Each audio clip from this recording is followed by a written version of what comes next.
మనం కోరుకునేది చిన్నదే. మేము అనుకోలేదు ఇలా అంటే ఇలా ప్రార్థన గోపురం ఇంత సుందరంగా ఇట్లా అని మేము అనుకోలేదు. మేము డిజైన్ కూడా చేసుకోలేదు ఇంతగా అని. అందుకనే నిజంగా మన ఊహల కందని కార్యాలంటే ఇవే. Praise the Lord. ఈ రోజున ప్రార్థన గోపురంలో నిజంగా దేవుని మహిమను చూస్తూ ఉన్నాం. Praise the Lord. దేవుని నామానికి మహిమ కలుగును గాక. అడుగడుగున 21 రోజులు ఎలా అయిపోతాయా అన్నట్లుగా ఉండే.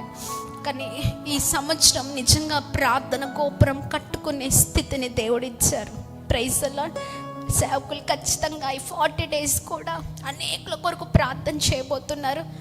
సేవకులు ఒక్కటే అన్నారు, అసలు సరైన ప్రార్థన గోపురం లేనప్పుడే ఇంత గట్టిగా ఉపవాసం నేను ఉన్నాను. ఎందుకంటే అది నా తీర్మానం. ఇదంతా జరగాలి అంటే నేను నలిగిపోవాలి. దేవుని కొరకు ఏదో ఒకటి మనం చేయాలి. ఆమేన్. మనం నలిగిపోతేనే సంఘం బలపరచబడుతుంది, సంఘము దీవించబడుతుంది. మనం నలిగిపోతేనే పరిచర్య విస్తరింపబడుతుంది. మనం నలిగిపోతేనే ఈ కార్యాలన్నీ జరుగుతాయి.